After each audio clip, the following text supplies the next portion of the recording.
ভগবদ্গীতার 47তম শ্লোক।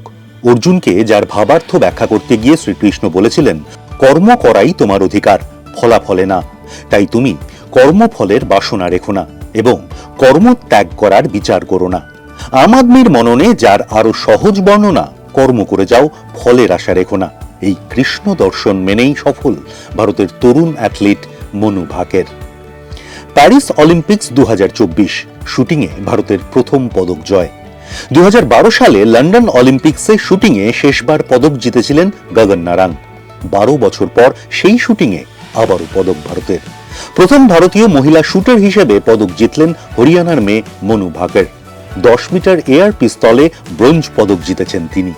এর 48 ঘন্টার মধ্যেই আরও এক পদক, এবারও তার নেপথ্য নায়িকা সেই মনু ভাকের। 10 মিটার এয়ার পিস্তলের মিক্সড ইভেন্টে সরবজোৎ সিংহকে সঙ্গী করে জিতলেন আরও একটি ব্রোঞ্জ।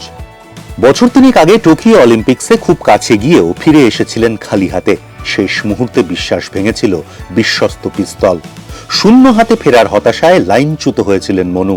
বদমেজাজ, দুর্ব্যবহার, এশিয়ান গেমসে পদকজয়ী কোচের তত্ত্বাবধানে না খেলার সিদ্ধান্ত, একের পর এক ভুল কার্যত বিপথে চালিত করছিল দেশের তরুণ এই প্রতিভাটিকে। মাঝে শিরোপা জিতলেও মনু ভাকের মনে শান্তি ছিল না।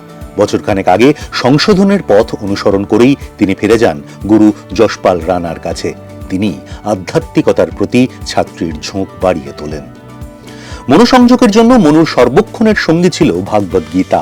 একমাত্র ভারতীয় হিসেবে একই অলিম্পিক্সে জোড়া পদক জয়ের কীর্তি গড়া মনু বলেছেন, আমি গীতা পড়েছি, ফাইনালের একেবারে শেষ মুহূর্তে সেই কথাই ভাবছিলাম।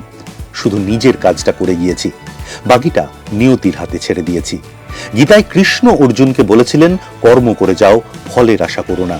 সেটাই করার চেষ্টা করেছি। চলতি অলিম্পিক্সে 3টি ইভেন্টে প্রতিদ্বন্দ্বিতা করার কথা মনু ভাকের।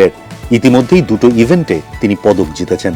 দেশবাসীর আশা, পদকের হ্যাট্রিক করে ইতিহাসে বিরল উদাহরণ হয়ে থাকবেন তিনি। মনুও আশাবাদী, তিনি হতাশ করবেন না। 22 বছরের এই অ্যাথলিটের জন্ম 2002 সালের 18 ফেব্রুয়ারি। কুস্তি এবং বক্সিংয়ে সুখ্যাতি অর্জন করা হরিয়ানার এই রত্ন ছোটবেলায় কুস্তি বক্সিং তো করেইছেন, এমনকি টেনিস, স্কেটিং এর মতো খেলাতেও অংশ নিয়েছেন। মার্শাল আর্টের প্রতিও দুর্বলতা রয়েছে তার। 2016 সালের রিও অলিম্পিক্স শেষ হওয়ার পরপরই বাবার কাছে আবদার করেন তিনি, শুটিং করবেন।